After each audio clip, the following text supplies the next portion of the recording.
Existem personagens de ordem paranormal que a gente pode ter tido uma informação aqui e ali, pode até ter visto na série, mas que simplesmente sumiram. Vamos trazer alguns exemplos nesse vídeo aqui. Começando, você se lembra do Wiki, aquele ocultista bem estiloso, escrita que tava nos corredores do episódio 19? Você sabia que era pra ele ter uma irmã?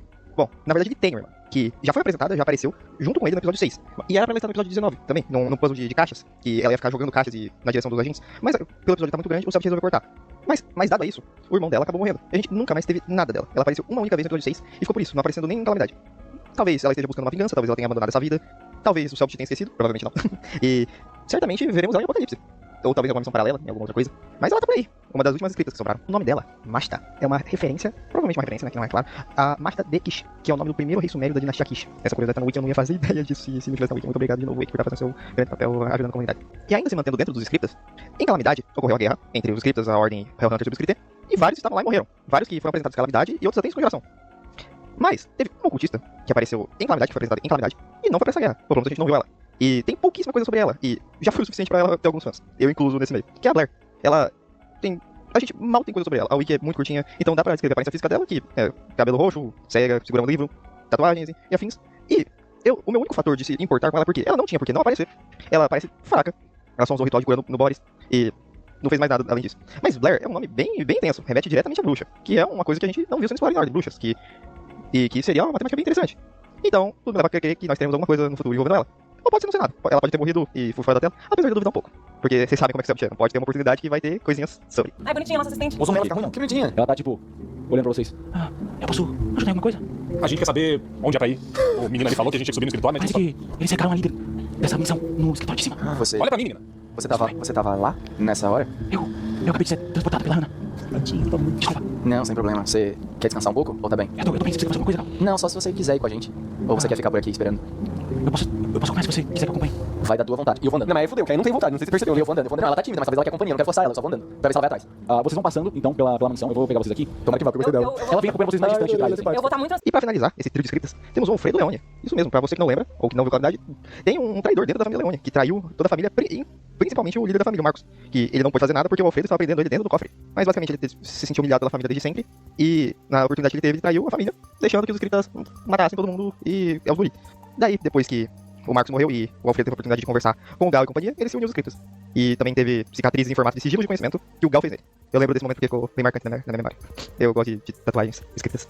Não que sigilo sejam escritas, mas... enfim, você entendeu. E uma curiosidade bem aleatória. Mas como alguns de vocês sabem, eu gosto muito de tokens, eu faço bastante tokens. Tem uma página só disso. E, inclusive, segue lá. E o Alfredo, ele tem um token alternativo muito único. Ele tem o token padrão dele que é esse, e tem esse token com cartas, que... eu nem lembro qual era o contexto disso, pra ser bem sincero. Mas é interessante ele ter cartinhas. Aqueles que me humilharam minha vida inteira foram humilhados tão facilmente por vocês. Acho melhor eu ir pro lado que tem mais força mesmo. Você quer vir com a gente? Sim. Você consegue me deixar forte pra vocês? Depende das suas Ele vai motivações. pra você. Eu só quero força. Eu só não quero ser fraco. Eu não quero mais ser humilhado. Você tá disposto a acabar com tudo? Todo o paranormal? Pra sempre? Eu honestamente não me importo com paranormal, com leões. Eu só quero me sentir forte uma vez. Eu quero poder humilhar pelo menos uma vez. No Aqueles que me humilharam. no final, você também vai acabar. Mas eu te prometo, a força que você quer ter. O que eu preciso fazer? Vamos com a gente. Agora vamos voltar um pouquinho no tempo e descer um pouquinho o mapa do Brasil. Voltar no tempo, entendeu? Voltar no tempo. Imagina você ser o delegado de uma cidadezinha pequena que tem que lidar com um suposto grupo de investigadores que estavam resolvendo um caso. Eles tentam te enganar, te manipular, e você acaba caindo, porque afinal você nunca lidou com coisa assim.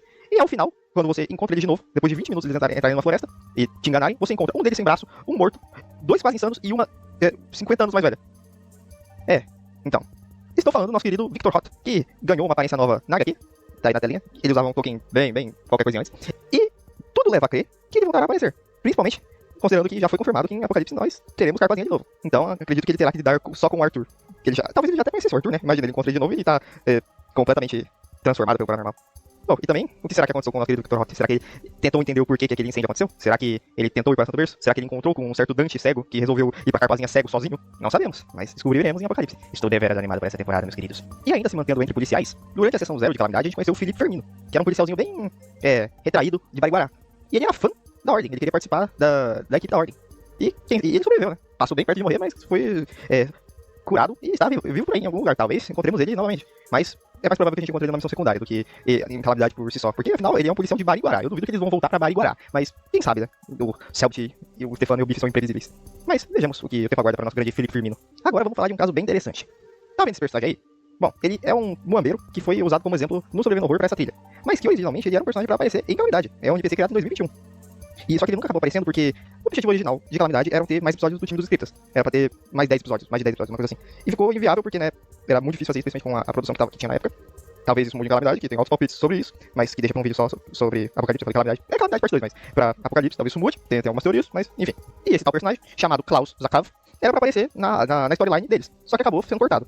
Mas como tem um design novo, e que fizeram questão de colocar ele no Superman Horror, e o Raziel também está, e ele foi um personagem bem importante, creio que esse cidadãozinho pode voltar a aparecer em algum breve momento. Daria pra teorizar algumas coisas sobre, tipo, por que ele usa uma roupa tão estranha, Klaus, esse nome aí, ou seja, ele vem de algum lugar longe, como que isso encaixaria na storyline dos scripts, porque eu esqueci de comentar, mas no Superman Horror tem aquele meio que, tem o nome dele embaixo, tem o que ele é, basicamente, ele é membro do mercado oculto. Mercado oculto, isso nunca foi comentado em nenhum momento de ordem, mas se tem uma arte dele, talvez em algum momento isso pode voltar a aparecer. Eu queria muito saber como que isso está relacionado à storyline dos scripts mesmo, porque mercado oculto, por que o Kian ia precisar de mercado oculto? Não sei, mas só temos o que teorizar, talvez ele apareça em Apocalipse.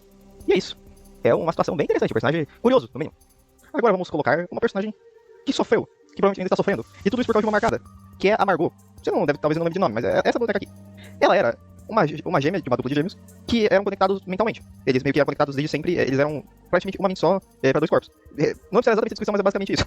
E no episódio 10 de Calamidade, em que a Yuki e o Dominic são apresentados, a gente vê ela e o irmão dela em ação. Só que, graças. Eu falo graças como se fosse um positivo. Mas devido a um ritual da Yuki, paradoxo, o irmão dela acabou morrendo. E a sanidade dela, se não zerou, ficou muito perto de zerar.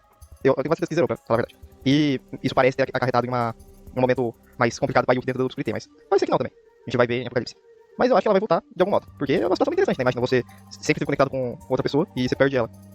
Não é só um luta, você perdeu uma parte de você. É interessante, uma NPC bem interessante. Eu queria que ela fosse mais trabalhada. Espero que volte. Gosto bastante. Inclusive, o design é bem bonito. Você instantaneamente destruiu o real que tava morrendo no chão. Yuki! Não, avisei pra se afastar. A Margot, ela grita e ela olha pra você. O que você fez?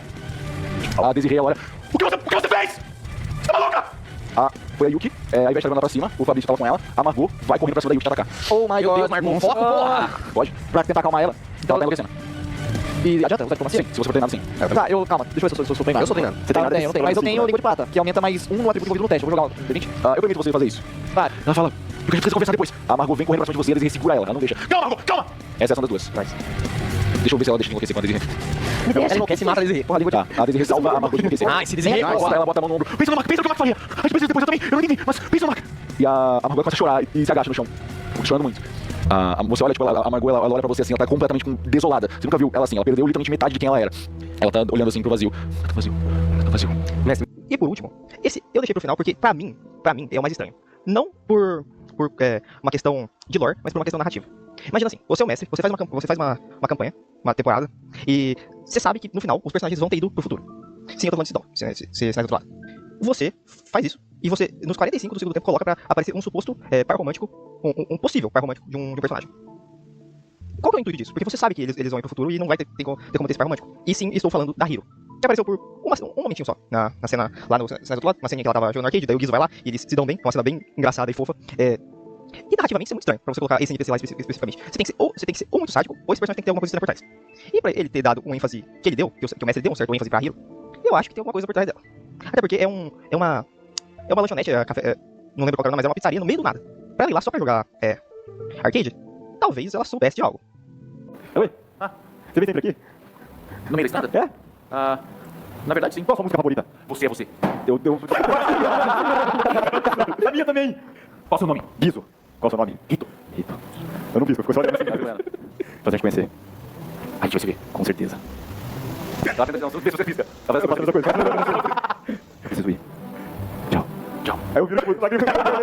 Ou talvez ela viesse a ter um papel importante no futuro, quando ela ficasse mais velha. Não sei. Teremos que ver. Mas, pessoalmente, a que mais me intriga, não por uma decisão de lore, nossa, que personagem complexa, mas narrativamente mesmo, porque eu, como mestre, eu não colocaria isso. E o Selbit, eu acho que ele não perderia tempo com uma bobagem dessas. Não que seja uma bobagem de um par romântico, mas pra um negócio que é focado em investigação. Taxi Isdal é mais comédia, mas no final não tinha como a Hiro fazer parte da equipe, não tinha como ela ir pro futuro. Então, meio que ela foi colocada como uma esperança inviável, não valia a pena colocar ela ali, mas o Selbit mesmo assim fez questão de colocar. O que me deixa ainda mais intrigado. Porque ou ele foi muito sádico, o que eu admiro pra um mestre, que geralmente histórias mais tristes são mais legais de assistir, principalmente em RPG, pra mim, pessoalmente, ou tem uma coisa por trás dela, o que é muito capaz porque é o Selbit. Eu acabei de notar que eu estava chamando a Rito de Hiro. Eu peço perdão, só que eu pensei em regravar o áudio, só que tava com uma explicação tão bonitinha até pra mim, então eu resolvi deixar. Por causa que Hiro é um outro personagem que tem esse nome, que é um nome comum. Rito é mais diferente mesmo. E também eu pensei em outra possibilidade, que poderia ter uma side quest dela, mas eu acho que ele teria comentado no Revelando o Sidol. Mas enfim, narrativamente falando, é o caso mais estranho, que tanto que eu deixo pro final. Mas é isso, gente. Ainda tem outros personagens esquecidos, que são um pouco comentados, tem o Fabrício, tem a própria Desiree, Então dá pra fazer outras partes de vídeos assim, só tem que ver o feedback de vocês. Se vocês curtirem, comentem aí, dá um like, se inscreve, hype, que ajuda muito, ajuda mais do que parece. E é isso, espero que vocês tenham gostado. Eu passei bem por cima porque a maioria deles não tem quase nada mesmo sobre, então querendo ou não ia ficar um vídeo não tão aprofundado. Mas é bom trazer à tona esses personagens esquecidos. Mas é isso, muito obrigado por ter assistido, nos vemos no próximo vídeo, beijão, fui!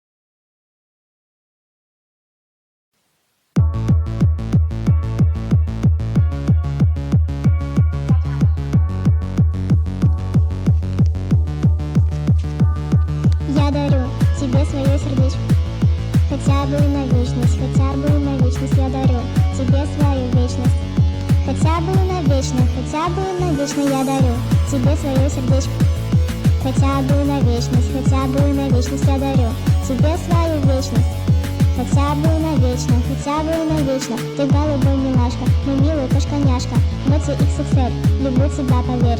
Ты голубой милашка, мой милый кошка-няшка, Мотя XXL, люблю тебя, поверь. Я дарю тебе свое сердечко, хотя бы на вечность, хотя бы на вечность. Я дарю тебе свою вечность, хотя бы на вечность, хотя бы на вечность. Я дарю тебе свое сердечко, хотя бы на вечность, хотя бы на вечность. Я дарю тебе свою вечность, хотя бы на вечность, хотя бы на вечность. Я дарю тебе свое сердечко, хотя бы на вечность, хотя бы на вечность. Я дарю тебе свою вечность, хотя бы на вечность, хотя бы на вечность.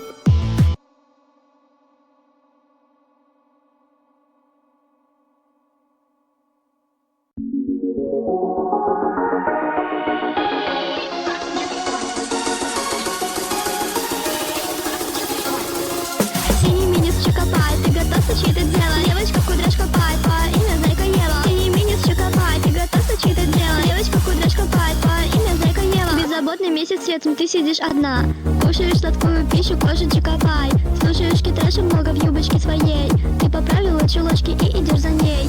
Один день строишь квадраты, домики, постройки. Все твои друзья не против поиграть с котенком. Теплый душ принес с утра, побежала в комнату. Рядом миска синий минис, а сгущенка золота. Синий минис Чокопай, синий минис Чокопай, синий минис Чокопай, синий минис Чокопай, синий минис Чокопай, ты готов сочеть это дело? Девочка кудряшка пай, по имя Зайка Ева. Синий минис Чокопай, ты готов сочеть это дело? Девочка кудряшка пай, по имя Зайка Ева. Синий минис Чокопай, ты готов сочеть это дело? Девочка кудряшка пай, по имя Зайка Ева. Синий минис Чокопай, ты готов сочеть это дело? Девочка кудряшка пай, по имя Зайка Ева.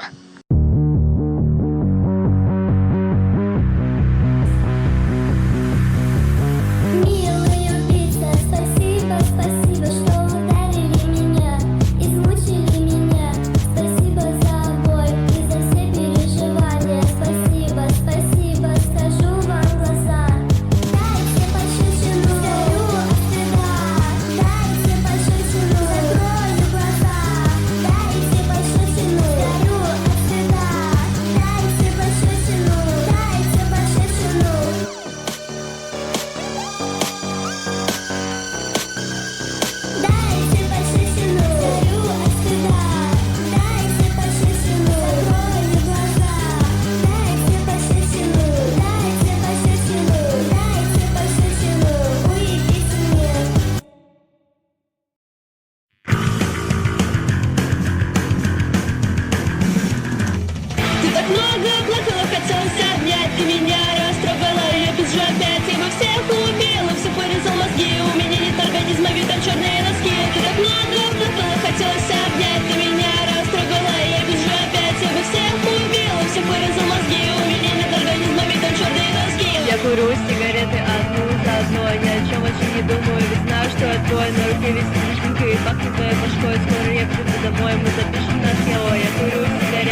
Я разбил себе череп, я сломал свою психушку. От меня ты не останешь, ведь я твоя игрушка. Я буду терпеть, и я буду рыдать. Ничего в жизни не знаю, но я знаю, как страдать. Я разбил себе череп, я сломал свою психушку. От меня ты не останешь, ведь я твоя игрушка. Я буду терпеть, и я буду рыдать. Ничего в жизни не знаю, но я знаю, как страдать. Одно слово про него, и ты меня убила. Рою место для себя, я себе рою могилу. Ты убила все живое, ты создала пустоту. Я хочу умереть, лечу в черную дыру. Я разбила себе череп, я сломал свою психушку. От меня ты не останешь, ведь я твоя игрушка. Я буду терпеть, и я буду рыдать. Ничего в жизни не знаю, но я знаю, как страдать. Я разбила себе череп, я сломал свою психушку. От меня ты не останешь, ведь я твоя игрушка. Я буду терпеть, и я буду рыдать. Ничего в жизни не знаю, но я знаю, как страдать.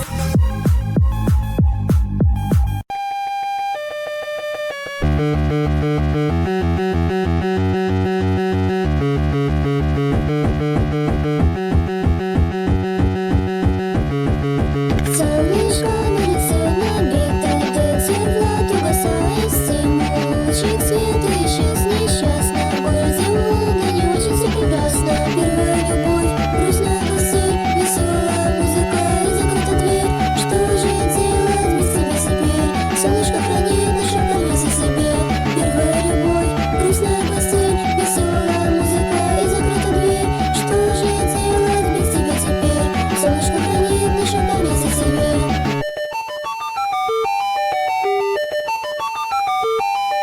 Капли стекают вниз по подворотням, вроде идет дождь, но видно кругом слезы. Серая масса, грустные лица, множество слез. Солнышко мой стимул, первая любовь, грустная мысль, веселая музыка и закрыта дверь. Что же делать без тебя теперь? Солнышко хранит нашу память о себе. Первая любовь, грустная мысль, веселая музыка и закрыта дверь. Что же делать без тебя теперь? Солнышко хранит нашу память о себе.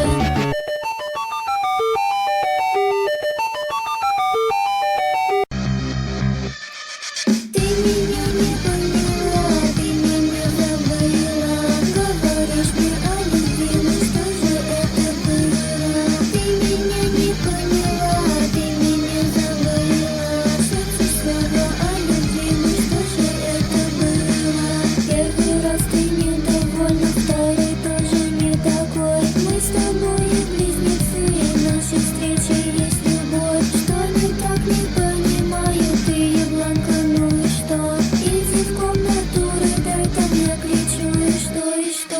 Ты меня не поняла, ты меня забыла. Говоришь мне о любви, но что же это было? Ты меня не поняла, ты меня забыла. Слышу слова о любви, но что же это было? What would life be like if we couldn't dream? Вечно молодой, вечно пьяный дед. Он не спал всю ночь, он не ел в обед. Ждет, когда придет его верный друг и отправит деда в детский дом приют. Вечно молодой, вечно пьяный дед.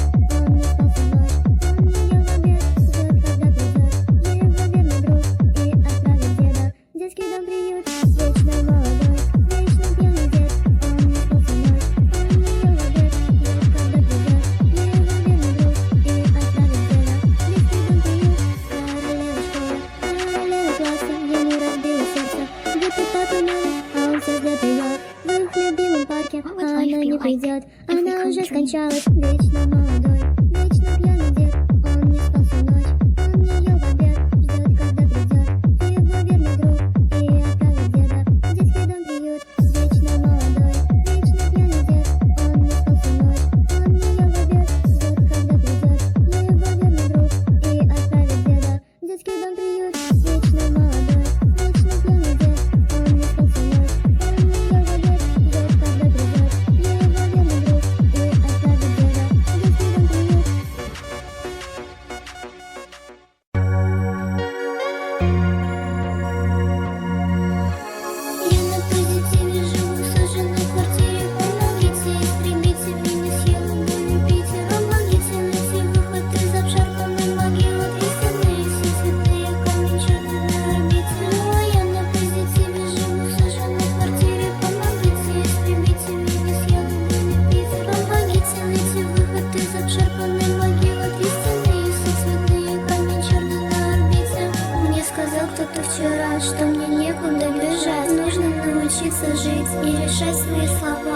спешить, все долго думать, сидя нахуй говорю. Может, буду жить в аду или бегать по раю. Я на позитиве живу в сожженной квартире. Помогите, истребите меня с Елабуни, Питер. Помогите найти выход из обшарпанной могилы. Две стены и все цветные камень черный на орбите. Ну а я на позитиве живу в сожженной квартире. Помогите, истребите меня с Елабуни, Питер. Помогите найти выход из обшарпанной могилы. Две стены и все цветные камень черный на орбите.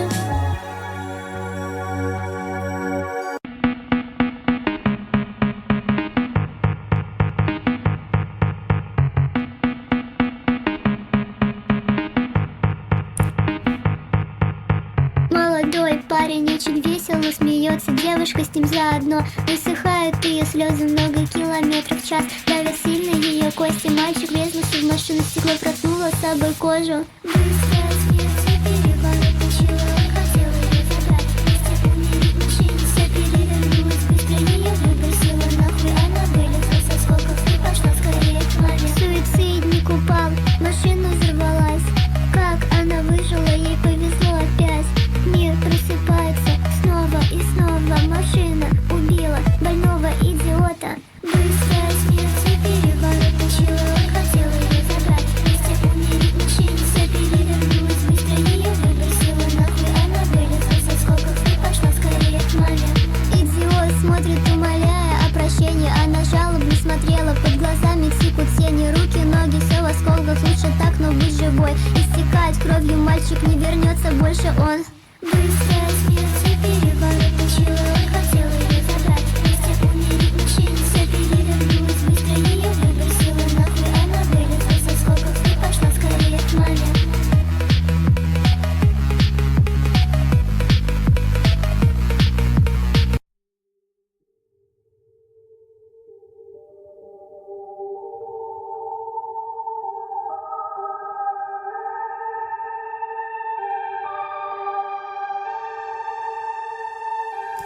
Сигарета улетела, я забыла, где она. Она как любовь ее, такая же короткая.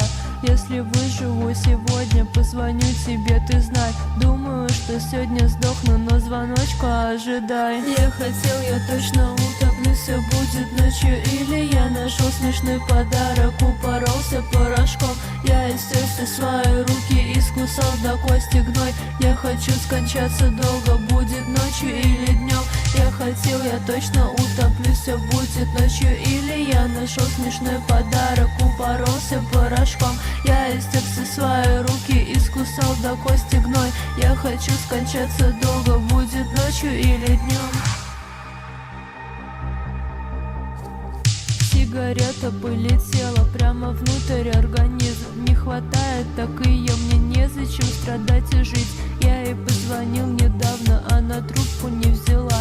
Ну прощай, моя любовь, котика не обижай. Я хотел, я точно утоплюсь, все будет ночью. Или я нашел смешной подарок, упоролся порошком. Я истер все свои руки, искусал до кости гной. Я хочу скончаться долго, будет ночью или днем. Я хотел, я точно утоплюсь, все будет ночью. Или я нашел смешной подарок, упоролся порошком. Я истер все свои руки, искусал до кости гной. Я хочу скончаться долго, будет ночью или днем.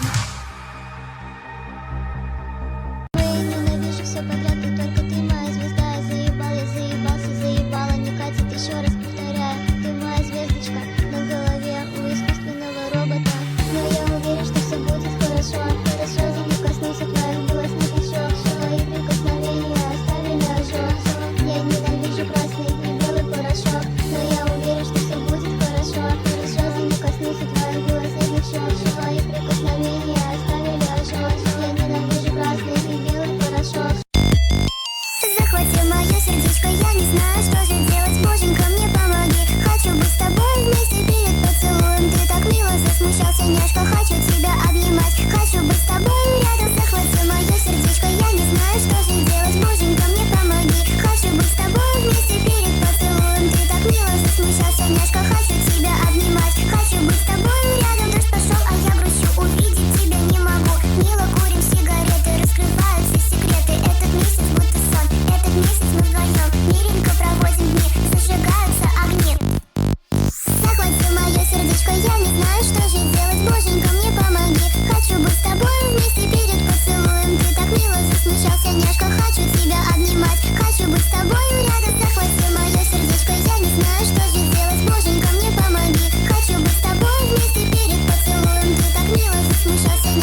почему каждый день шептал на ухо мне какую-то хуйню. Он не знал мои секреты, главное, что я его люблю. Разузнал он от кого-то, что я его реально ценю. Мне разбило сердце мальчик, почему каждый день шептал на ухо мне какую-то хуйню. Он не знал мои секреты, главное, что я его люблю. Разузнал он от кого-то, что я его реально ценю.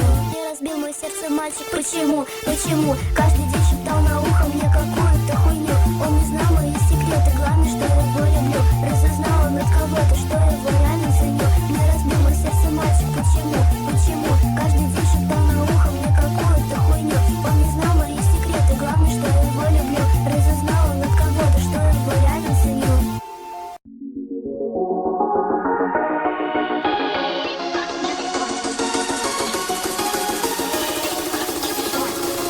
Синий минис Чокопай, ты готов сочеть это дело? Девочка кудряшка пай, по имя Зайка Ева. Синий минис Чокопай, ты готов сочеть это дело? Девочка кудряшка пай, по имя Зайка Ева. Беззаботный месяц светом, ты сидишь одна.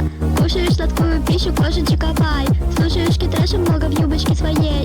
Ты поправила чулочки и идешь за ней.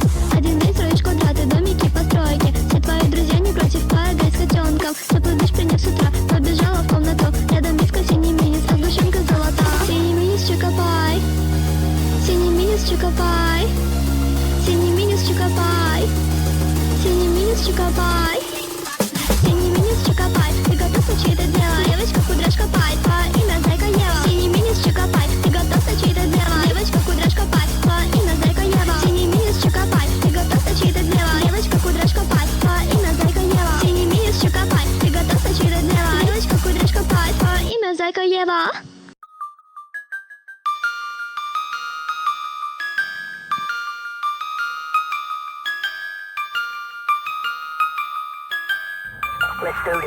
Душа в ванной вся в крови, нужно убираться срочно. Скоро придет мама и обо всем узнает точно. Душа в ванной вся в крови, нужно убираться срочно. Скоро придет мама и обо всем узнает точно. Нельзя тайну рассекретить, это все большой секрет. Вижу печень, вижу почки, выйдет сытненький обед. Нельзя тайну рассекретить, это все большой секрет. Вижу печень, вижу почки, выйдет сытненький обед. Душа в ванной вся в крови, нужно убираться срочно. Скоро придет мама и обо всем узнает точно. Душа в ванной вся в крови, нужно убираться срочно. Скоро придет мама и обо всем узнает точно. Люди зачморят больных, но они сами больные. Как же можно есть других? Вы сейчас себя едите. Люди зачморят больных, но они сами больные. Как же можно есть других? Вы сейчас себя едите. Душа в ванной вся в крови, нужно убираться срочно. Скоро придет мама и обо всем узнает точно. Душа в ванной вся в крови, нужно убираться срочно. Скоро придет мама и обо всем узнает точно.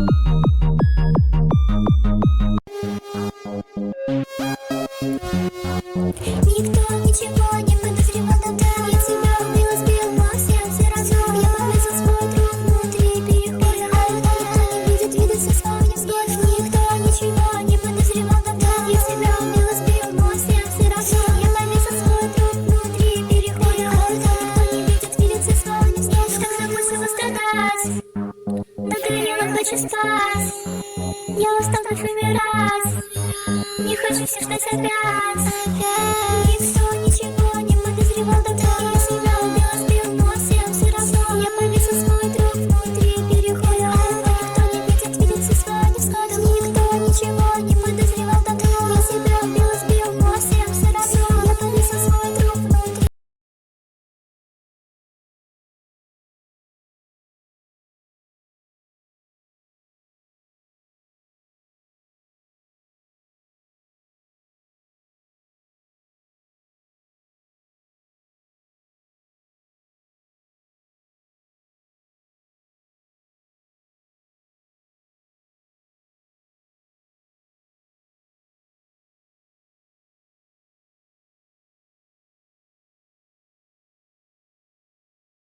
Eu e o meu Soul ranqueamos todas as versões do Minecraft. A partir do 1.0.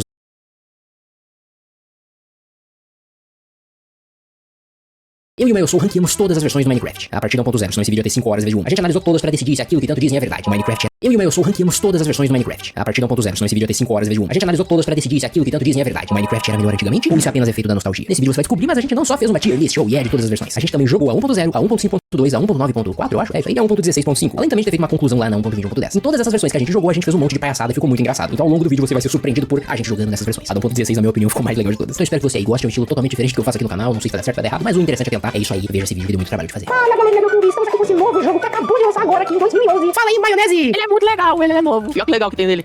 Melancia. Galera, esse jogo aqui completamente novo é muito legal. Como vocês podem ver, os gráficos eles são extremamente bonitos e muito detalhados, com texturas de altíssima resolução. E assim, né, gente? Eu tava pensando aqui, eu acho que a primeira coisa que a gente tem que fazer é quebrar um bloco de madeira, não acha? Eu vi o Monark jogando. Eu não vi, mas eu tô tentando adivinhar como é que faz as coisas. Ó, dá pra gente colocar aqui no nosso inventário. Olha só, ele vira tábuas. Aí se eu botar ela aqui, eu faço alguma coisa? Uma mesa. O que é isso, cara? Se você botar um ovo aqui, é um omelete? Não. Não é assim que funciona. Caramba, cara. Esse jogo acho que é muito promissor, não acha? É, ele dá pra fazer construções legais, eu vi um até legal. Cara, eu acho que algum dia esse jogo vai ficar muito grande, não acha? Sim. Ficou legal? Pô, cara, legal. O que era pra ser isso? Um martelo. Pô, enfim, o que será que o Mike pode fazer nesse jogo? Acho que se eu pegar mais alguns desses aqui, eu consigo fazer uma picareta de diamante, ir pro Nether e matar o dragão. Será que isso é possível? Mas o que é isso aí que você falou? Eu não sei. Eu não sei também, cara. Eu tô supondo como é que o jogo funciona, não tô vendo nada sobre ele. Será que a gente pode fazer várias armaduras legais? Eu acho que sim, pô. Principalmente fazendo com um dragão, né? Acho que é legal de ter uma armadura pra matar o dragão e tal. Cara, tô pensando, como fácil será que é pra chegar nesse tal dragão suposto aí? Que é isso? Meu Deus! Caramba, cara, é um portal isso aqui, parece, né? Cheio de olho. É um portal mágico com olhos que parecem dragões. Pois é, cara, vamos pular. Vida do boss? O que é aquilo ali, cara? Tem um monte de maluco ali, nos cristais. Os Slendermans. Os Slendermans, é assim que se chamam? Um dragão! O dragão, meu Deus do céu. O dragão, cara. Opa, olha só, o dragão, vamos matar ele. Vamos matar. Ele tá convenientemente morrendo. Pois é, cara. Olha só, a gente achou esses itens de diamante jogados no chão. Agora, ele vai morrer agora. Aí, geramos o jogo! Foi muito difícil, a gente levou muito tempo pra chegar nesse ponto. Meu Deus, cara. Que jogo maravilhoso, ele vai ter muito sucesso no futuro. Olha essa coisa legal, cara. Que legal, agora a gente entra aqui no portal aqui, ó. Legal, aí, conseguimos alguns blocos, faça uma escada. Vamos lá, gente, vamos lá. Esse jogo é muito bom, cara. A gente vai ter que dar nota S pra ele, não tem jeito. Bom, então 1.0, considerando tudo que ela representa pro jogo, depois a gente passar de todas as betas, alfa e tudo mais. Beta que nem o Mailson, né? Não, eu tô alfa. A gente chegou no 1.0 que finalmente dava pra zerar o jogo de fato. Inclusive, né? Vamos dar uma olhada na wiki pra ver o que realmente mudou. Agora dá pra zerar o jogo, acho que isso mudou. Ó, tem suas adições aqui, o bagulho de fazer poção, caldeirão, a mesa de encantamentos, que agora dá pra encantar itens. É, ué, falando, tu colocou os bagulho pra tu realmente conseguir zerar ali o olho do Ender. É, mas também a fortaleza do Nether, que não tinha. Na real, acho que tinha. Não tinha. Enfim, é difícil de ver que a gente vai olhar mais aos itens mesmo, né? Tem adições que a gente não vai acabar não pegando aqui, porque senão a gente tem que ficar fazendo assim, o que será que vem nessa versão? A cada milímetro da parte. Mas é, ó, dá pra ver. É elementos muito cruciais pra zerar o jogo para adicionados, os discos de música. Isso aqui é a continuação da 1.8 beta, que já tinha muita coisa, o jogo já tava quase pronto, faltavam essas coisas aqui. Então é como se fosse uma segunda versão da 1.8 beta, só que essa aqui foi a primeira versão definitiva do jogo que foi lançado oficialmente sem ser um early access mais. É o que praticamente a gente tem hoje.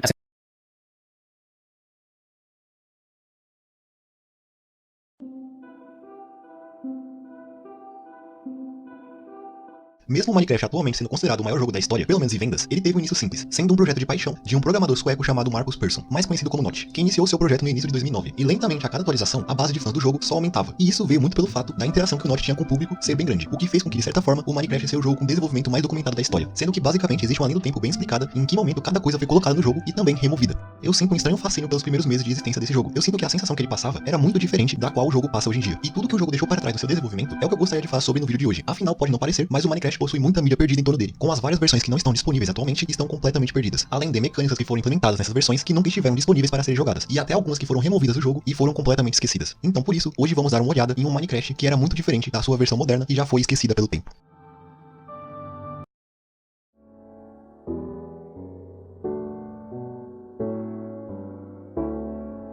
Vale lembrar que muitas versões do jogo só se sabe que ela existiu em algum momento, porém nada se sabe sobre ela e a sua existência é comprovada apenas através de menções no blog pessoal do Notch. Então vamos nos limitar a falar sobre as versões mais importantes e que adicionaram mecânicas, itens e mobs mais interessantes de se discutir. E eu acho legal começar discutindo sobre alguns dos jogos que Notch fez antes do próprio Minecraft, os quais o Notch posteriormente reutilizou alguns dos gráficos desses jogos no Minecraft. Existem 3 jogos nessa categoria, e o primeiro deles é um jogo de RPG chamado Legend of the Chamber, em que o jogador tinha como objetivo atravessar uma caverna derrotando monstros até encontrar sua saída. A conexão desse jogo com Minecraft, além da participação do Notch no desenvolvimento, é o fato dos ícones da armadura de couro, da espada de ferro e da maçã terem surgido nesse jogo. E felizmente, ele pode ser jogado atualmente, diferentemente dos próximos 2. E um deles é o jogo Zombie Town, que foi desenvolvido pelo Notch em fevereiro de 2009, em um campeonato de programação em Java, onde o objetivo da competição era criar um jogo com no máximo 4.000 bytes. E a importância desse jogo para o Minecraft é o fato dele ser o primeiro lugar onde a clássica skin do Steve foi usada. Porém, o jogo atualmente é considerado perdido, algo que se repete com o jogo Hubdung, que é bem mais parecido com o Minecraft como conceito, como vocês podem ver nessa imagem. Hubdung era um jogo de estratégia inspirado em Dwarf Fortress. O jogo nunca foi lançado e pouco se sabe sobre ele. Apenas 5 fotos do jogo estão disponíveis, e dele surgiram as clássicas texturas da grama e do pedregulho. O jogo não saiu da sua fase inicial, pois o Notch decidiu não finalizar esse projeto para começar de vez a fazer o Minecraft. E em questão de dias, ele já estava trabalhando uma versão inicial do jogo, sendo muito inspirado por outro projeto chamado Infiminer, que havia sido lançado em abril de 2009, um mês antes do início da produção do Minecraft. E esse jogo teve uma influência bastante perceptível na base do Minecraft, que ainda nas suas primeiras versões jogáveis se chamava Cave Game. A primeira versão do jogo foi concluída em 13 de maio de 2009, mas nunca foi lançada para o público, e basicamente não se sabe nada sobre ela, já que nenhum tipo de imagem ou vídeo dela existe. Essa versão, além de ser a primeira build do jogo, ela deu início à fase pré-clássica do jogo, onde essa fase se destacou como sendo a fase mais inicial do desenvolvimento do Minecraft. E a gravação mais antiga do jogo veio da sua segunda versão, e como a primeira, essa também não foi disponibilizada ao público, sendo apenas possível ver como ela era através de um vídeo que o próprio Notch gravou em seu canal no YouTube Nizot, canal esse que foi desativado há algum tempo. Porém, os seus vídeos foram recuperados e podem ser encontrados facilmente recentemente no YouTube. E nessa versão, o jogo era bastante rudimentar, sendo basicamente uma versão em primeira pessoa do Cube Dunk, onde existia apenas um mapa com apenas blocos de grama e pedra. Apenas a sua terceira versão está disponível para ser jogada atualmente. Versão essa que foi a primeira em que era possível destruir os blocos e também colocá-los no mundo, possibilitando a construção. Já a próxima versão foi a responsável por colocar o primeiro mob no jogo, que no caso é o próprio Steve, que ainda não representava o jogador, e era um mob sem uma inteligência artificial definida, que nascia aleatoriamente dentro do mapa, com uma textura reutilizada do jogo anterior do Notch, o Zombie Town. Inclusive, todas as versões que eu mencionei até agora foram desenvolvidas no mesmo dia, em 13 de maio de 2009. E ainda falando sobre esse mob que ficou conhecido como humano, algumas versões depois, ele poderia ser spawnado quando o jogador apertasse G no teclado. Essa mecânica estava disponível naquela demo que podia ser jogada pelo navegador no site oficial do Minecraft. E agora entrando na fase clássica do jogo, vamos começar falando das árvores. A primeira versão onde elas foram implementadas no jogo, a sua aparência era bem mais rudimentar, visto nessa foto, onde o formato das folhas eram bem menos naturais. E após algumas atualizações, ainda na mesma versão, a gente tem essa formação de terreno bem estranha e meio torta, que parece ser vida de um mod que deixa o jogo mais redondo ou algo assim. E esse tipo de formação apareceu apenas uma vez em um vídeo gravado pelo Notch em seu canal. Em agosto de 2009, foi adicionado o mod mais clássico do jogo, que no caso é o Creeper. Porém, ele veio uma versão bem diferente de início, já que ele naquele momento era um mob pacífico e que não possuía a sua clássica característica de explodir, além dele não ter uma textura definida. E eles apareciam no mapa com uma textura cinzenta. Isso porque a adição desse mob foi um engano do seu desenvolvedor, que queria na verdade colocar o porco no jogo. Mas por um erro de programação, o Creeper surgiu. E essa primeira versão do mob não possui nenhuma gravação disponível e apenas se sabe da sua existência por causa de uma única imagem postada no blog do Notch. E depois de algumas pequenas versões, foi adicionado no jogo um dos blocos com um período de vida mais curto dele, que foi o slab de terra. Ele foi removido, pois o Notch acreditava que eles deixavam o terreno feio. E meio que dá pra concordar um pouco com isso, não é? E isso marca o fim da versão clássica do jogo, e a entrada na versão em dev, e nela já começamos com talvez a versão mais bizarra que esse jogo já teve, no que ficou conhecido como MD3 Test, onde foi introduzido esses modelos recheados do jogo Quake, que não combinam em nada com o resto do jogo, e é até desconfortável ver essa mistura. Apesar disso, eles duraram apenas algumas horas no jogo e logo foram removidos, e a sua versão permanece perdida. E ainda falando de mobs, um dos mais estranhos que já estiveram no jogo são esses 4 cabeçudos aqui, sendo que essa personagem feminina chamada Hannah ficou no jogo por diversas versões. Eles surgiram quando o artista Randy Scott Barron, mais conhecido como Doc, entrou no time de desenvolvimento em novembro de 2009 e criou esses personagens para o jogo. Todavia, após alguns meses, em fevereiro de 2010, Doc saiu da Mojang. Os mobs que ele havia criado também foram removidos por não encaixarem bem na proposta do jogo, sendo que eles nunca foram implementados de fato, visto que os mobs nunca ganharam uma animação própria. E pelo fato deles terem tido uma estadia até que considerável dentro do jogo, algumas versões onde esses mobs estão presentes estão disponíveis hoje para serem jogadas. E em algum momento do Indev, foi adicionada uma mecânica que possibilitava tirar fotos isométricas do mapa do jogo, mas ela foi rapidamente retirada por vários bugs que a mecânica causava. E logo em seguida, foi adicionado o item que é considerado o precursor da redstone, as engrenagens, que ficaram em apenas 2 versões do jogo e não tinham muita utilidade naquele momento, além de estética. E em 5 de fevereiro de 2010, surgiu uma versão em que foi adicionado o famigerado gigante, sendo que ela foi a única versão onde o mob surgia normalmente no jogo. E mesmo ele ainda existindo até hoje no jogo, ele atualmente só pode ser spawnado através de comando. E a única versão onde o gigante era um mob comum é uma das muitas versões perdidas.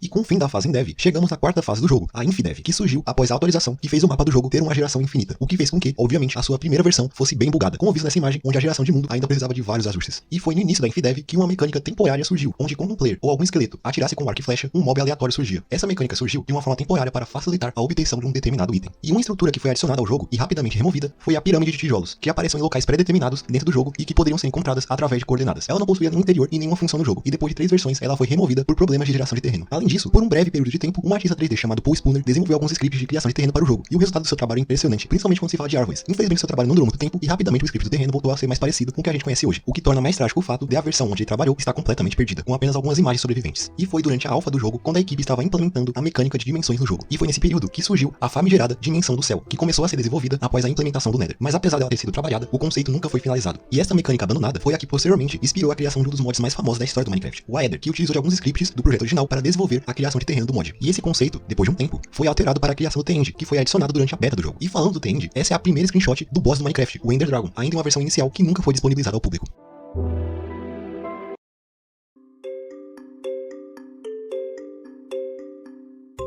E esse é um breve resumo de tudo que passou pelo Minecraft, mas de uma forma ou de outra ficou pelo caminho. Eu acho fascinante como a história do Minecraft é tão rica e que principalmente o seu primeiro ano de desenvolvimento guardam muitas coisas que foram esquecidas pelo tempo. Eu pessoalmente gosto de dizer que isso é uma área de estudo próprio que pode ser chamada de arqueologia do Minecraft. Até pode não parecer, mas o jogo já possui mais de 13 anos de história. E como pôde ser visto nesse vídeo, existe muita coisa obscura e esquecida acerca dele. E existem muitas pessoas que tentam catalogar a vasta história do jogo, não só das mecânicas removidas, mas também coisas como a seed de mapas históricos, que foram descobertas nos últimos anos, como é o caso da seed do mapa da foto original do Herobrine. Então eu acho que é isso. Eu acho que eu deveria fazer pelo menos um vídeo sobre Minecraft, já que lá no início do canal eu comecei fazendo gameplays desse jogo. E eu acho que é sempre bom revisitar o passado dele e notar o quanto ele mudou de lá pra cá. Afinal, ele possui muita história. Muito obrigado de coração por ter assistido até aqui. Se gosta do meu conteúdo, peço que se inscreva no canal para não perder vídeos como esse no futuro. Likes e comentários também são sempre muito bem-vindos. E no fim é isso. Espero todos vocês em um próximo vídeo. Até mais.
Nas últimas semanas na internet, vem surgindo discussões sobre um tópico bem interessante, que no caso são os personagens perdidos. Este conceito é bastante amplo e pode englobar várias coisas, mas em uma síntese breve, um personagem de alguma mídia como filmes, séries, desenhos e jogos é considerado perdido quando ele é descartado durante a produção, está presente unicamente em um produto que foi cancelado ou foi esquecido pelas pessoas envolvidas na produção. Eu comecei a me interessar por isso desde antes desse termo ficar popular. Sempre me pareceu muito interessante conhecer personagens que foram esquecidos mesmo sendo parte de um produto popular. Então é por isso que no vídeo de hoje eu farei uma lista de personagens perdidos que eu encontrei por aí. E sabendo disso, vamos para o vídeo. It's not real. It's just a dream. Please, wake up. Eu acredito que não tem um personagem melhor pra começar esse vídeo do que o famoso Gregor Simpson, já que ele foi basicamente o personagem que fez esse interesse acerca dos personagens perdidos vir à tona. Gregor Simpson seria teoricamente um personagem recorrente dentro do cast principal dos Simpsons, durante as primeiras temporadas. Ele tinha uma aparência humanoide, mas bastante disforme, diferente dos humanos convencionais do desenho. Ele sempre andava sem qualquer vestimenta e possuía poucos fios de cabelo. De acordo com o rumor, Gregor era uma auto-inserção de Matt Groening, o criador da série na história. Porém, os produtores pediram a Matt que o personagem fosse retirado do show, algo que fez com que ele cultivasse uma vergonha acerca do personagem e raramente falasse dele em público. O personagem surgiu pela primeira vez em 2015 em um bot do 2chan e posteriormente, em 2021, começou a ser espalhado pelo 4chan. A partir disso, alguns usuários do Twitter começaram a compartilhar algumas memórias de aparições do personagem no desenho, o que confundiu muitas outras pessoas que obviamente não se lembravam desse personagem, sendo supostamente mais um novo caso de efeito Mandela. E após isso, apareceram diversas fotos editadas colocando o personagem em algumas cenas clássicas do desenho. Porém, de fato, o Gregor nunca existiu no desenho e só foi uma farsa criada pela internet. E eu pessoalmente não duvido nada que em algum momento o Gregor se torne um personagem canônico na série, pois com certeza os roteiristas do desenho já têm plena noção da sua existência.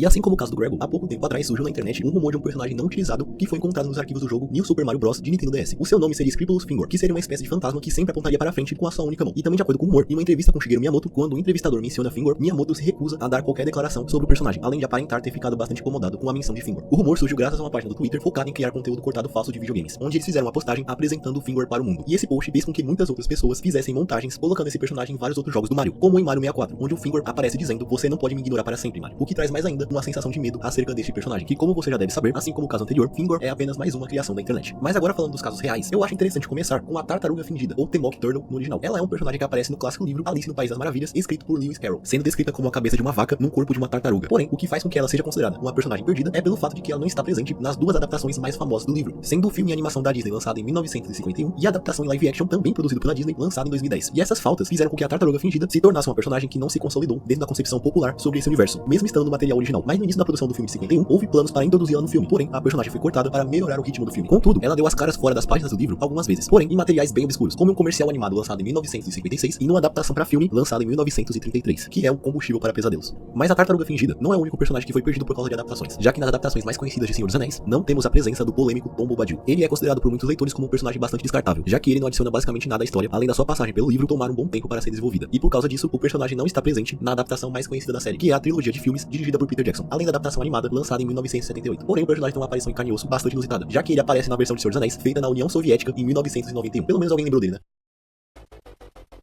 Agora seguindo, eu gostaria de falar de dois personagens da franquia do Sonic, já que esse universo possui uma quantidade bastante considerável de personagens que foram esquecidos. Um dos casos mais notáveis é a da Tiara Bubowski, que seria uma personagem planejada para estrear no jogo cancelado Sonic X-treme para o Sega Saturn, e no também cancelado Sonic Mars para o 32X. E ela foi planejada para ser o interesse romântico do Ouriço Azul, além de ser uma personagem jogável em X-treme. E como os dois projetos onde ela teria destaque foram cancelados, ela não teve mais chances de brilhar em nenhum outro projeto, só aparecendo uma vez como uma aparição especial em um quadrinho do Sonic. Porém, o caso mais grave dentro da franquia talvez seja a personagem que ficou conhecida como Sister Sonic, que seria, como o nome entrega, uma irmã do Sonic. Ela seria apresentada em uma localização para o ocidente do jogo Pop Fumeio para o Sega CD. Porém, essa localização foi cancelada, já que após o seu anúncio, muitos fãs enfurecidos mandaram cartas para a SEGA contra a ideia da localização, o que fez com que a personagem nunca visse a luz do dia. E até o momento não existe nenhuma imagem da personagem disponível. E ainda dentro dos jogos, a franquia Mortal Kombat é conhecida pelos seus personagens exóticos, como um dos meus personagens favoritos, o Mocap, que é um personagem criado como uma metalinguagem, já que ele é apenas um cara vestindo uma roupa de captura de movimento, que era usada na produção dos próprios jogos de Mortal Kombat para criar as animações dos personagens. Porém, mesmo sendo criado como uma piada, ele existe dentro da lore do jogo, sendo um dos dublês do Johnny Cage. Contudo, o personagem que eu gostaria de falar aqui seria provavelmente o char mais bizarro de toda a franquia se ele estivesse no produto final, já que durante a produção do jogo Mortal Kombat Dead Alliance foi criado um personagem chamado Zebron, que seria uma zebra antropomórfica vestindo um terno. Ele foi criado como uma forma de enganar os fãs que esperavam mais informações sobre o jogo, ou seja, ele nunca foi realmente planejado para estar no jogo, porém o seu desenho pode ser encontrado como um dos segredos dentro das criptas do jogo. E agora indo para a franquia Resident Evil, temos uma personagem que só apareceu em uma versão inicial do que logo se tornou o aclamado Resident Evil 2. Esse produto posteriormente ficou conhecido como Resident Evil 1.5. Esse protótipo era a estreia da personagem Elsa Walker como uma das personagens jogáveis. Contudo, durante a produção, muito do que era o jogo até então foi alterado para se tornar o Resident Evil 2. E uma dessas coisas era a Elsa Walker, que foi retrabalhada se tornando a personagem Claire Redfield. Logo, Elsa foi completamente descartada, não aparecendo em mais nenhum jogo oficial da franquia. Porém, como um easter egg no remake de Resident Evil 2, é possível desbloquear uma roupa alternativa de Claire que faz referência à personagem.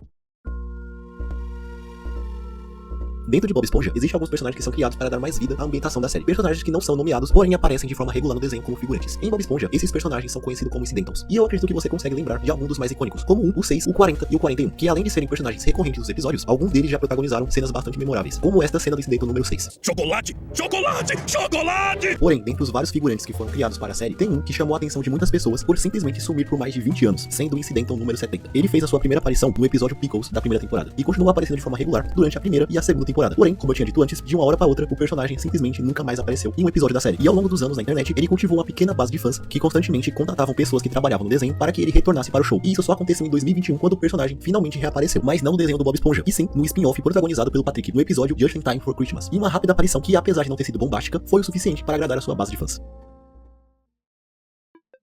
E agora, vindo para o Brasil, eu acho que não dá pra fazer um vídeo sobre personagens esquecidos / perdidos sem mencionar a Turma da Mônica, que é um poço sem fundo para esse tipo de conteúdo, já que pelo fato dos quadrinhos já serem publicados de forma constante há mais de 60 anos, muitos personagens que foram criados dentro desse universo já não aparecem nas histórias há muitos anos. E esse é o caso do Bernadão, que é descrito dentro da Wiki como o primeiro emo dos quadrinhos brasileiros. Bernadão apareceu pela primeira vez nas tiras de jornais do Cebolinha, que eram publicadas no jornal Folha de São Paulo em 1963. Ele possui uma aparência gótica, apenas vestindo roupas pretas, e levava uma maré de azar por onde passava. Ele aparecia com constância nas tirinhas até o ano de 66, quando ele simplesmente sumiu sem nenhuma justificativa dada pelo Maurício. Mas se acredita que o seu sumiço veio por ele não ter sido um personagem muito popular. E o Bernadão só voltou a aparecer em 2006, 40 anos depois da sua última aparição, já pelos quadrinhos publicados pela editora Globo, em sua primeira aparição em cores. Porém, essa participação apenas foi uma rápida ponta, apenas como uma referência para os leitores antigos. E depois disso, o personagem só voltou a aparecer em quadrinhos comemorativos e como figurante em raras histórias. Então eu acho que é isso. Esses foram os personagens perdidos que eu resolvi falar aqui nesse vídeo. Este é um tema que ainda não foi muito explorado, então não existem muitos personagens interessantes a serem comentados. Mas e você, conhece algum personagem que pode ser classificado como um personagem perdido? Deixa aí embaixo nos comentários, além de dar um like no vídeo para que ele chegue a mais pessoas. E seria muito legal se você se inscrevesse no canal para acompanhar os próximos lançamentos. E por fim, eu espero todos vocês em um próximo vídeo. Até mais!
Há um tempo atrás eu fiz um vídeo sobre fotografias históricas estranhas, comentando sobre fotografias que parecem deslocadas do seu período histórico ou carregam histórias esquisitas por trás delas. E ainda no mundo da fotografia, que é uma área que eu gosto bastante, existem imagens antigas e recentes que são bem misteriosas, por ter capturado um evento estranho, uma pessoa enigmática ou ter sua origem desconhecida apesar de sua popularidade. Então, sabendo disso, eu acredito que seja interessante comentar no vídeo de hoje sobre algumas fotografias enigmáticas da internet.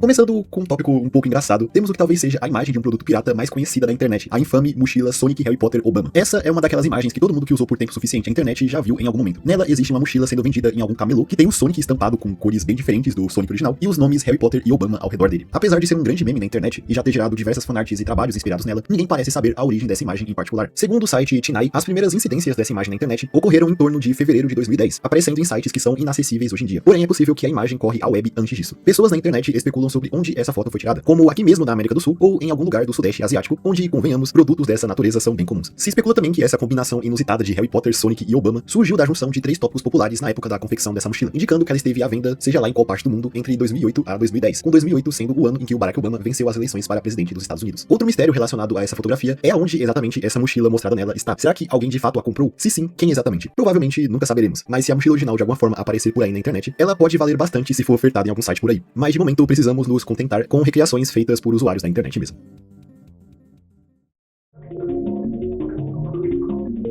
E uma outra imagem que foi bastante popular na internet alguns anos atrás é essa, que mostra uma pasta rosada sendo processada dentro de uma fábrica. Essa imagem, que ficou popularmente conhecida como Pink Slime, rodou a internet no final dos anos 2000 e início dos anos 2010, e foi muito associada ao McDonald's, com lugares dizendo que esse era o material usado para produzir os nuggets que são vendidos pelo McDonald's. Mesmo sem nenhuma explicação dada na época, algumas pessoas até pararam de comprar os McNuggets por causa dessa foto, por acreditarem que de fato isso era de alguma forma a carne que era usada para fazer os nuggets. Essa imagem rodou tanto na internet que na época em que ela viralizou, o McDonald's teve que se pronunciar e fazer um vídeo negando que a imagem estava relacionada ao processo para preparar o McNugget, mostrando no vídeo como eles exatamente o preparam. Mas a questão é que não se sabe o que essa imagem é exatamente e da onde ela veio. Nesse vídeo feito pelo McDonald's, inclusive, a apresentadora afirma não saber o que é esse slime rosa na imagem. Existe até um artigo que fala sobre o caso que usava essa imagem para noticiar esse suposto método usado pelo McDonald's. Porém, ainda em 2010, o site removeu a imagem do artigo pelo fato de sua origem não poder ser verificada. Algo que também é muito atrelado a essa imagem é um processo conhecido como Mechanic Separated Meat, que pode ser traduzido como carne separada mecanicamente, que é um processo usado na produção de carnes e consiste em separar mecanicamente a parte comestível de um animal dos ossos que restaram na carne, gerando uma massa pastosa com uma cor rosada, que as imagens que mostram esse processo chegam até a ser mais nojentas do que a imagem misteriosa em questão. Esse processo é usado em vários tipos de carne, como em salsichas para hot dog e também na confecção de nuggets, o que daria mais argumentos para a ideia de que essa imagem havia vindo desse processo adotado pelo McDonald's. Porém, a substância vista na imagem é um pouco diferente do que a carne que passa por esse processo se parece, lembrando, na verdade, uma espécie de sorvete ou algo do tipo. Logo, hoje não temos certeza de onde veio essa imagem e o contexto exato por trás dela, com a composição dessa gosma rosa presente nela permanecendo desconhecida.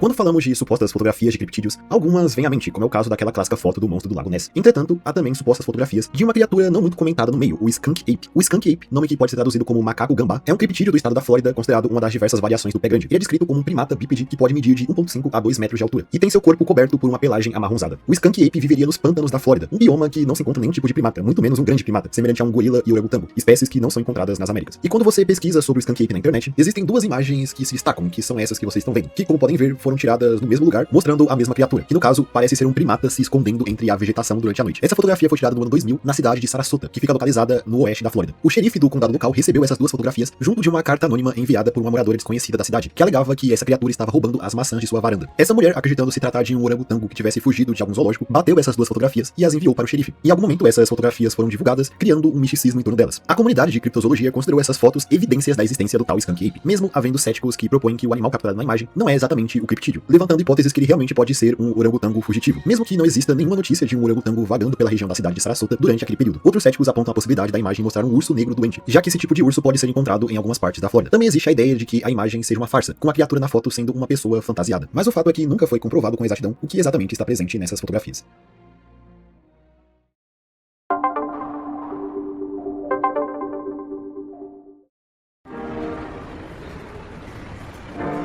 Um evento que carrega muitas teorias da conspiração e que até hoje é debatido é o assassinato do presidente John F. Kennedy, que ocorreu no dia 22 de novembro de 1963. Dentre os elementos relacionados a esse caso, existem certas figuras que foram capturadas em fotografias do incidente que alimentam as conspirações. Um deles é o indivíduo que ficou conhecido como o Homem do Guarda-Chuva, ou Umbrella Man. Esse foi o apelido dado a uma pessoa que estava no local do incidente e foi capturada por câmeras segurando um guarda-chuva preto, apesar do dia ensolarado e sem chuva. A aparição desse homem com guarda-chuva alimentou teorias que falavam que ele estava de alguma forma ligado com o atirador e que ele usava o guarda-chuva para passar um sinal para ele, com fotografias mostrando esse indivíduo erguendo o guarda-chuva quando o carro do presidente passou à sua frente, como se ele estivesse realmente querendo passar um sinal. Com isso surgiu uma investigação para tentar descobrir a identidade desse homem, com ele finalmente sendo identificado em 1978, após o Comitê Especial da Câmara dos Estados Unidos fazer um apelo público para sua identificação. O homem do guarda-chuva se revelou como sendo Louis Steven Witt, um homem natural de Dallas, no Texas. Dewey afirmou que usava o guarda-chuva naquele dia como uma forma de protesto contra o presidente, mas ele não estava de forma nenhuma ligado ao seu assassinato, com a investigação não encontrando nenhuma evidência de que de fato o ligasse ao atentado, além de sua presença no local do assassinato. Esse tal protesto fazia uma referência ao apoio do pai do Kennedy, o Joseph P. Kennedy, ao primeiro-ministro britânico Neville Chamberlain, que durante os anos que precederam a Segunda Guerra Mundial, nos anos 30, promovia uma política de apaziguamento com os nazistas. Dewey também conseguiu apresentar o guarda-chuva que ele havia usado no dia. Ou seja, ele só estava no lugar errado, na hora errada. Existe até mesmo uma frase atribuída a ele que diz o seguinte: acho que se o Guinness Book tivesse uma categoria para pessoas que estavam no lugar errado, na hora errada, fazendo a coisa errada, eu seria o número 1 nessa posição. Outro caso de suposta pessoa misteriosa capturada em uma fotografia tirada no atentado foi a figura que ficou popularmente conhecida como Badman, ou o Homem do Distintivo. O The Badman é dito por aparecer em uma fotografia tirada pela Mary Moorman, tirada milésimos de segundo após o presidente ter sido atingido. Essa foto já é relevante por si só, por ter pego o momento exato do tiro fatal. Nela, algumas pessoas conseguem ver um homem bem ao fundo que aparenta estar vestindo um uniforme policial e mirando uma arma em direção ao carro do presidente, levantando teorias de que esse foi o real atirador que bateu o JFK. O nome Badman surgiu graças ao brilho que poderia ter saído do distintivo desse homem, que indica sua posição na fotografia. Esse indivíduo começou a ser discutido já nos anos 80, quando o pesquisador Gary Mack conseguiu uma cópia em alta resolução da fotografia, conseguindo encontrar o Badman aplicando realces e contrastes na fotografia. Existem até alguns teóricos que teriam encontrado uma segunda figura na imagem, que ficou conhecida como o Homem do Chapéu. Apesar disso, existe muito ceticismo em cima dessa ideia, com estudos posteriores não confirmando a existência de uma figura humana nessa região da imagem. Figura essa que possivelmente surgiu graças ao fenômeno da pareidolia, onde pessoas veem elementos como rostos ou corpos onde não há nada ou objetos inanimados. E de fato, olhando para para a região onde é dito por estar o Badman, não é possível ver nada a olho nu. Mas com certeza o fenômeno mais misterioso relacionado à fotografia e aos últimos momentos do Kennedy é uma figura enigmática que ficou conhecida como a Babushka Lady. A senhora Babushka foi uma mulher capturada em fotografias durante o atentado, em que nelas ela é capturada tirando fotos ou fazendo gravações no local. Essa mulher, que nunca foi identificada, ficou conhecida como a Lady Babushka, graças ao cachecol que ela usava, que lembrava o visual de uma senhora russa. Dado aos locais onde ela foi vista tirando essas fotografias, as fotos que ela tirou são buscadas para poder ter mais ângulos do atentado. Porém, essas imagens feitas por ela nunca foram encontradas e a sua identidade nunca foi descoberta, apesar de existir algumas pessoas que afirmam ser a mulher misteriosa presente nessas fotografias, como é o caso da Beverly Oliver, que apareceu publicamente em 1970, afirmando ser a Babushka. Segundo a sua versão da história, ela usou uma câmera Super 8 da Yashica para filmar o assassinato de Kennedy. Ela também alegou ter entregue o rolo do filme a 2 homens que se identificaram como agentes do FBI, prometendo devolver as gravações em 10 dias, algo que nunca aconteceu. Beverly Oliver nunca conseguiu comprovar que ela era a Babushka Lady, então a identidade da mulher presente na morte de Kennedy ainda permanece incerta. Apesar disso, a versão de Beverly foi usada no filme JFK, lançado em 1991 e dirigido por Oliver Stone, onde ela é interpretada pela atriz Lolita Davidovich.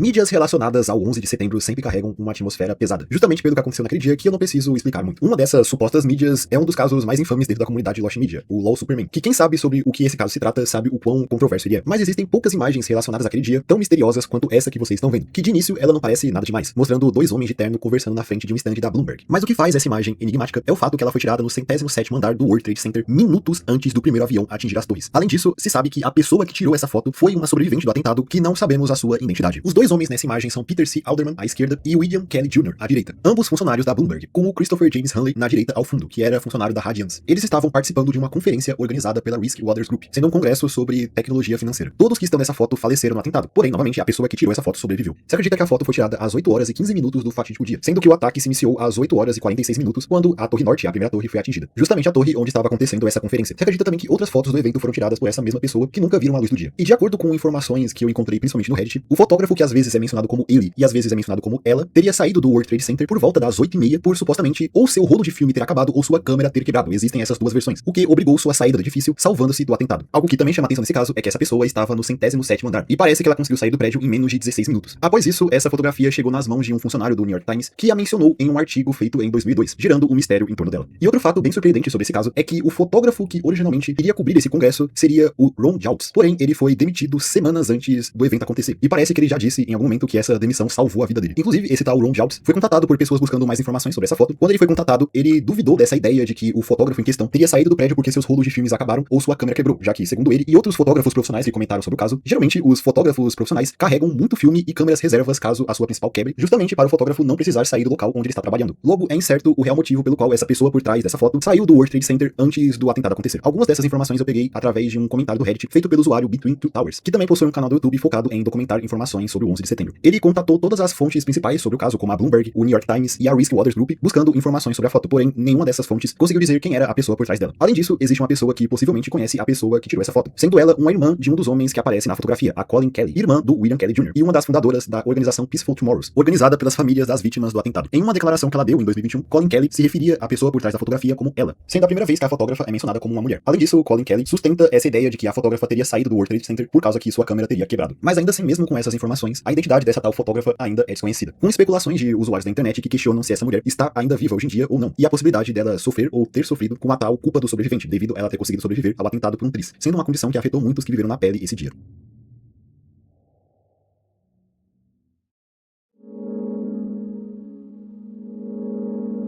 Então eu acho que é isso. Essas foram algumas fotografias enigmáticas da internet e da história. Eu espero que vocês tenham gostado do vídeo. Se sim, não se esqueçam de comentar aí embaixo, deixar o seu like e se inscrever no canal para mais vídeos como esse no futuro. E no mais é isso, eu espero todos vocês em um próximo vídeo. Até mais.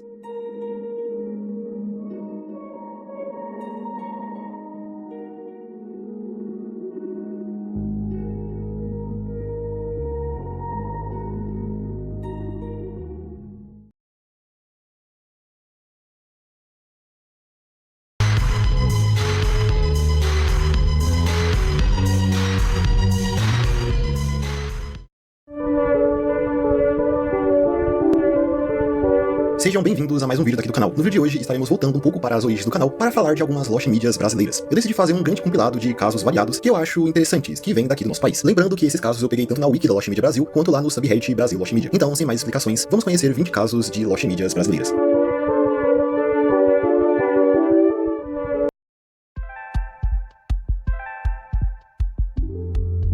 Chico Cheese. Graças ao fenômeno de Five Nights at Freddy, hoje em dia muita gente conhece esse mundo dos animatrônicos e dos restaurantes /fliperamas temáticos que se utilizam dos animatrônicos. Talvez o mais conhecido destes seja o Chuck E. Cheese, um restaurante muito popular lá nos Estados Unidos, que além de servir comida e disponibilizar jogos, ele também possui apresentações de bonecos animatrônicos. E algo que é relativamente desconhecido é que o Brasil teve a sua própria versão do Chuck E. Cheese, que ficou conhecida como Chico Cheese. Bem criativo o nome, inclusive. O Chico Cheese foi uma pizzaria e fliperama que foi fundada no Rio de Janeiro durante o ano de 1993, e o seu estabelecimento se localizava na Barra da Tijuca. Durante o seu período de operação, o Chico Cheese era bastante popular na sua região. No entanto, o restaurante foi fechado mais ou menos em 1999, após o estabelecimento sofrer um incêndio, que o fechou de forma definitiva. Não existem muitas informações sobre o Chico Cheese na internet. Boa parte do que temos vem do canal do Fernando Brandão, que além de ter feito um vídeo falando um pouco sobre o restaurante e a sua experiência com ele, também disponibilizou gravações da época mostrando o Chico Cheese em funcionamento, incluindo a apresentação dos seus animatrônicos. Mas a mídia relacionada ao Chico Cheese, que possivelmente está perdida, é um suposto comercial do restaurante que estaria passando na TV durante a época em que ele ainda operava. Não existe nenhuma comprovação real que esse comercial existiu, além de alguns relatos.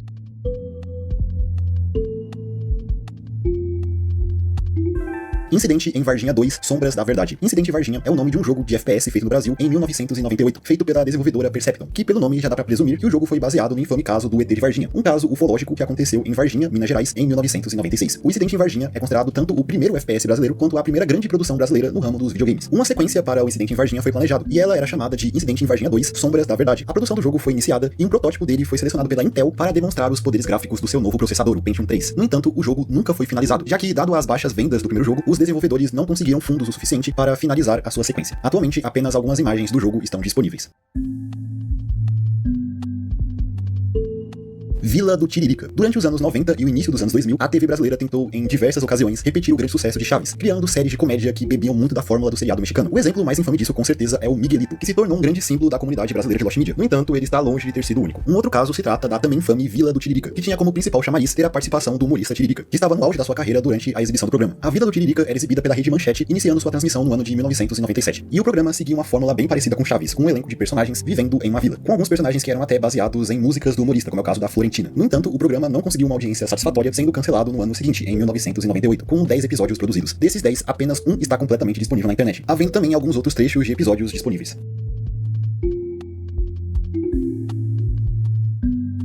Trama Virtual. Trama Virtual foi o nome de um site que tinha o propósito de divulgar bandas e artistas musicais independentes. Esses artistas podiam publicar suas músicas para serem ouvidas pelos frequentadores do site. O Trama Virtual foi ao ar no ano de 2002, e ele ficou disponível até o ano de 2013, quando o site foi derrubado no dia 31 de março, levando consigo todo o seu acervo de músicas, que possivelmente algumas delas não foram postadas em outros lugares. Esse caso lembra bastante algo que aconteceu com a rede social MySpace, que também era um lugar onde artistas independentes podiam upar suas músicas. Mas, dado uma mudança de servidor feita em 2019, muitos arquivos upados no site antes de 2016 foram corrompidos. Ainda é possível visitar versões salvas do site Trama Virtual no Wayback Machine, porém não é possível ouvir as músicas no player dessas versões salvas.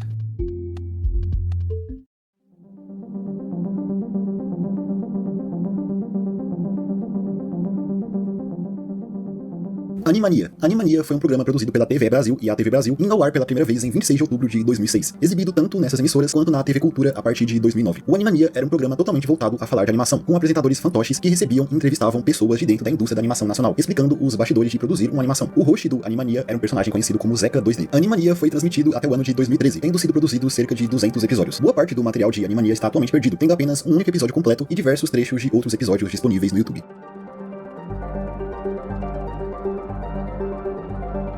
Cartoon Extreme Kart Racing. Quando falamos de MMOs, mais especificamente MMOs brasileiros, sempre encontramos diversos casos de material perdido. E um desses jogos multijogador nacional perdido é o jogo Cartoon Extreme Kart Racing. Esse seria um jogo de corrida multiplayer que estava sendo desenvolvido pela Gunsoft Brasil. No jogo seria possível escolher entre 4 personagens que poderiam ser customizados dentro do jogo, tendo 16 pistas inspiradas em localidades espalhadas pelo Brasil. E ele foi planejado para ser um jogo gratuito. Até mesmo uma beta fechada do jogo foi feita no ano de 2007, onde algumas pessoas o testaram. Porém, o jogo nunca foi de fato lançado, com a última atualização dele acontecendo em 19 de agosto de 2008, anunciando a paralisação do seu desenvolvimento. Desde então não se teve notícias do jogo, que possivelmente foi cancelado. Atualmente existe apenas algumas imagens dele. Nenhuma gameplay em vídeo foi disponibilizada.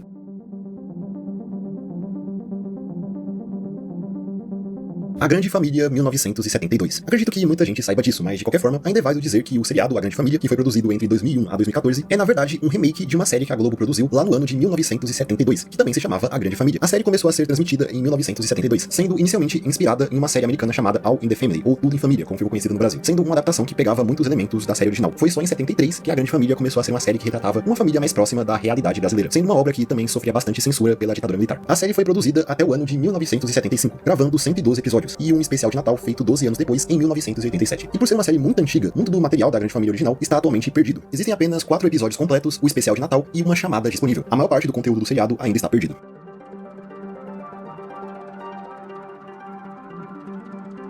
Clube do Barney. Clube do Barney foi o nome dado à versão brasileira do programa infantil americano Barney e seus amigos. Exatamente, existia uma versão brasileira do Dinossauro Roxo. Esse programa estava, em partes, sendo produzido pela TV Bandeirantes, que também transmitiria o programa, com suas gravações se iniciando em 30 de junho de 1999. O Clube do Barney misturaria partes do programa original com cenas gravadas no Brasil, com o dinossauro sendo vivido pelo Zósimo Lisboa, com direção de Eduardo Ramos. Sua estreia aconteceu no dia 5 de julho, mas por algum motivo o programa saiu rapidamente da grade da emissora, nunca mais sendo visto desde então. Não existia nada do programa disponível até o dia 21 de agosto de 2024, quando um usuário do Reddit publicou algumas fotos que mostram possíveis bastidores desse programa, com um ator usando a fantasia do Barney interagindo com crianças em algo que parece ser um shopping, mas ainda não foi recuperado nenhuma gravação dessa versão do programa.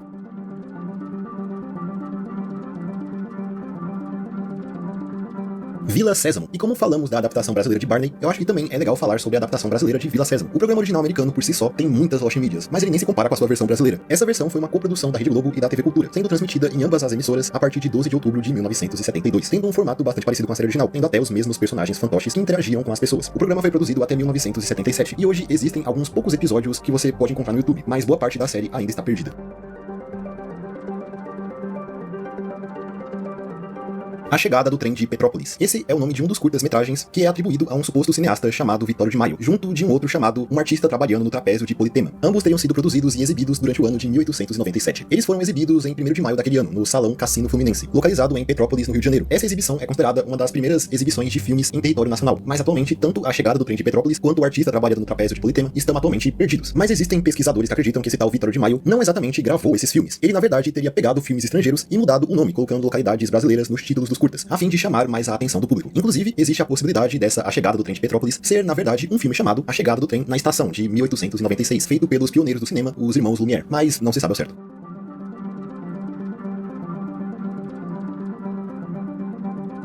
GTA Tarzan. Ok, esse tem grande chance de não ser um caso de Lost Media brasileira em si, mas ainda assim eu acho que conta. O GTA Tarzan é uma das centenas de versões modificadas do GTA San Andreas que foram feitas para o PlayStation 2. Dentre essas diversas versões modificadas do jogo, existem pérolas como o GTA Tropa de Elite, o GTA do Homem-Aranha e o GTA do Dragon Ball, que se você viveu a época de comprar jogo pirata de PS2 na feira, você provavelmente já se deparou com algum deles. Esse tal GTA Tarzan é uma modificação super obscura que coloca o personagem Tarzan no jogo, porque quem quer que teve essa ideia achou que isso seria algo interessante e eu não faço ideia. O fato é que não se sabe praticamente nada sobre essa modificação, não existindo nenhuma ISO na internet. Temos, porém, a suposta capa desse jogo, que é essa que vocês estão vendo. E eu também encontrei um site que eu acredito que seja da Finlândia, que fala que essa tal modificação teria sido feita na Síria. Sim, na Síria. Mas obviamente isso não é 100% confirmado, né? Mas de qualquer forma, por que eu estou falando desse caso nesse vídeo? Simples. As únicas gravações em vídeo de gameplays dessa modificação que temos disponível vem de um canal brasileiro chamado Everton Victor, que fez uma série de 7 vídeos jogando o GTA Tarzan que foram postados no YouTube lá em 2013, há mais de 10 anos atrás. Ele gravou a tela da TV enquanto ele jogava e comentava por cima, em uma qualidade que não é lá essas coisas. Em seus vídeos vemos que a modificação apenas trocou a skin do CJ para o, entre aspas, Tarzan. Esses vídeos publicados por ele colocam dúvidas na origem desse tal GTA Tarzan. Afinal, se ele realmente é uma modificação lá da Síria, como esse moleque em 2013 conseguiu uma cópia dele. O seu canal está inativo desde novembro de 2013.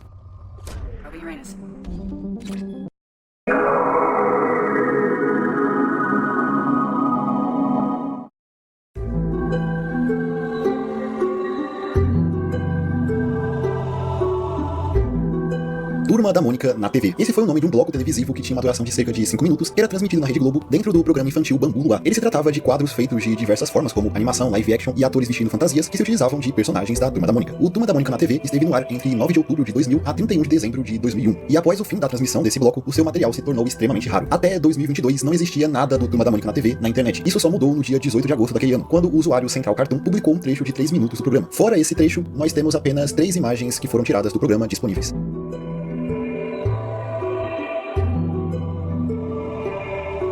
A História do Peixinho que Morreu Afogado. Esse seria o nome de uma das primeiras histórias escritas por Monteiro Lobato, mais conhecido por ser o criador do Sítio do Pica-Pau Amarelo. Não são muitos os lugares que contam essa história, porém podemos encontrar uma menção dela em uma biografia do autor, escrita pelo Edgar Cavaleiro, onde ele descreve que, um certo dia, Monteiro Lobato estava jogando uma partida de xadrez com Toledo Malta, que usava na época o pseudônimo de Hilário Tácito. Toledo Malta, durante a partida, teria contado para Monteiro Lobato sobre a história do peixe que desaprendeu a nadar após ter ficado fora d'água por muito tempo. Logo, quando o peixe foi colocado novamente no mar, ele veio a se afogar. Ao ouvir essa história, Monteiro Lobato relata ter se motivado a escrevê-la do seu jeito, posteriormente publicando a sua versão da história em algum jornal desconhecido. Escrever essa história fez o autor, inclusive, ter o seu pontapé inicial para começar a pensar na história que viria a ser o Sítio do Pica-Pau Amarelo. O próprio Monteiro Lobato dizia que ele simplesmente tinha esquecido em qual jornal ele publicou essa história, fazendo ser difícil encontrá-la hoje em dia.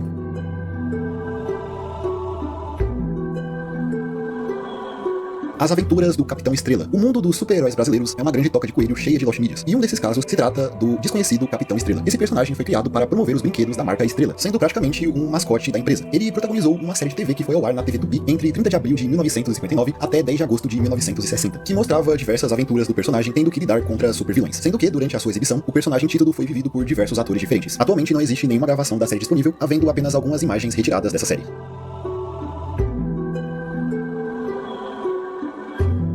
Dance que a vida é sorrir. E agora entrando na parte cabulosa do vídeo, para não perder o costume, vamos falar de uma Lost Wave, desta vez uma Lost Wave brasileira, que é uma das mais buscadas pela comunidade. Dance que a vida é sorrir foi o nome dado a uma música que foi encontrada em um filme erótico chamado As Aventuras Sexuais de Mike Jackson. Sim, esse é o nome do filme. Ele foi produzido em 1997 e nele vemos um ator vivendo uma paródia do Michael Jackson e uma trama libidinosa, se é que você me entende. Essa música em questão toca tanto nos créditos iniciais quanto nos finais, e temos ela completa. No entanto, os artistas por trás dela são desconhecidos. Nos créditos do filme, os responsáveis pela trilha sonora são acreditados como o grupo Contraponto, porém se acredita que esse não seja o nome real da banda por trás da música, sendo uma espécie de pseudônimo ou apenas o grupo que fez a trilha sonora em si, não a música. Existe até o debate se essa música foi feita exclusivamente para o filme ou se ela foi lançada antes. O diretor do filme é acreditado nele como Gregório de Matos, sendo o pseudônimo do diretor Orlando Gregório, e o seu paradeiro até hoje é desconhecido, não podendo ajudar nas buscas. Dance que a vida é sorrir. Dance que a vida é sorrir. Vai cantar o carnaval. Pra manter o astral.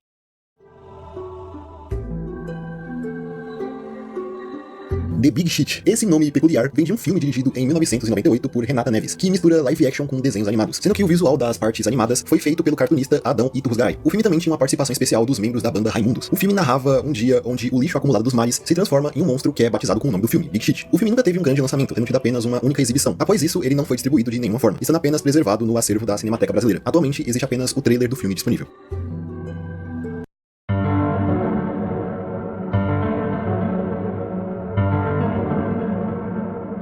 O incêndio do Xuxa Park. Esse é um incidente relacionado ao episódio do programa Xuxa Park, apresentado pela Xuxa, onde simplesmente ocorreu um incêndio nos estúdios onde estava sendo gravado o programa. Esse incêndio aconteceu no dia 11 de janeiro de 2001, enquanto no estúdio do Projac estava sendo gravado um bloco especial do Xuxa Park para o carnaval. Esse incêndio foi causado por um curto-circuito incendiando todo o cenário do programa. O incêndio se iniciou já perto do fim das gravações, já no último bloco. E assim como em todos os episódios, haviam pessoas na plateia durante as gravações, fazendo com que cerca de 26 pessoas tivessem ferimentos por causa do incêndio, com relatos que falam que um dos pais presentes teria sofrido um infarto. Por causa do acidente, o programa Xuxa Park foi encerrado e o episódio em questão, que estava sendo gravado, nunca foi ao ar. A única parte dele que temos disponível é justamente a parte do incêndio, já que ela foi transmitida no Jornal Nacional no dia 11 de janeiro, noticiando o acidente. Muito provavelmente, o resto do episódio nunca verá a luz do dia.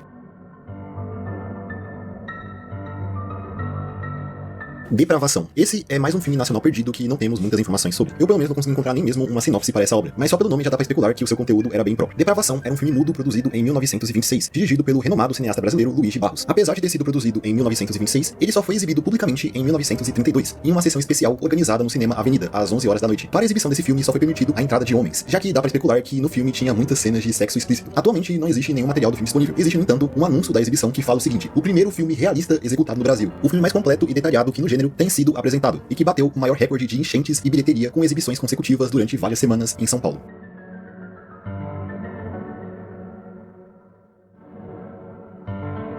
São Paulo e São Caetano, 2004. No dia 27 de outubro de 2004, os clubes São Paulo e São Caetano disputaram uma partida válida pelo Campeonato Brasileiro. Infelizmente, essa partida ficou conhecida pelo mal súbito que o jogador Serginho, do São Caetano, teve durante o jogo. Ele caiu no gramado aos 14 minutos do segundo tempo, não se sentindo muito bem. Quando perceberam que a sua situação era grave, o jogo foi encerrado antes da hora e o jogador foi levado até o Hospital São Luís. Ele chegou até o hospital com vida, no entanto, ele veio a falecer pouco tempo depois, marcando assim um acontecimento trágico na história de ambos os clubes. O jogo só foi retomado uma semana depois, onde os times disputaram os 30 minutos finais, com o São Paulo saindo vitorioso com um placar de 4-2. Desses 30 minutos finais, existe na internet um vídeo com os melhores momentos da partida. No entanto, da primeira partida, onde o Serginho teve um mal súbito, apenas a parte dele caindo no campo e recebendo os primeiros atendimentos está disponível.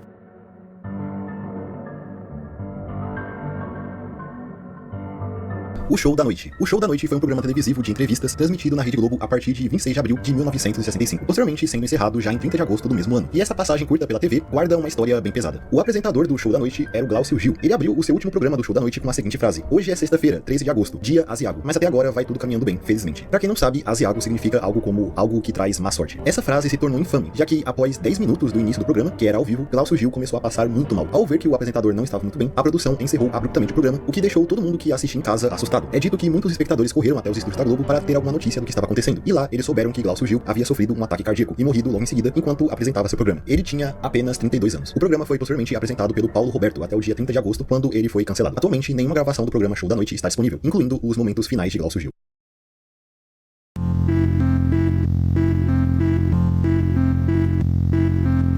Então, eu acho que é isso. Esse foi o meu compilado de algumas Lost Mídias brasileiras que eu achei interessante trazer aqui. Vale lembrar que no passado eu já fiz alguns vídeos nesse tema, cobrindo alguns casos mais conhecidos. Então não deixe de ver eles também. Mas, de qualquer forma, eu espero que vocês tenham gostado do vídeo. Se sim, não se esqueça de deixar um comentário aí embaixo, deixar o seu like e se inscrever no canal para mais vídeos como esse no futuro. E no mais é isso. Eu espero todos vocês em um próximo vídeo. Até mais.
julgando pedidos da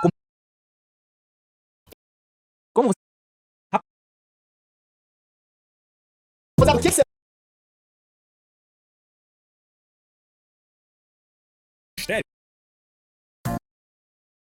Muito bem.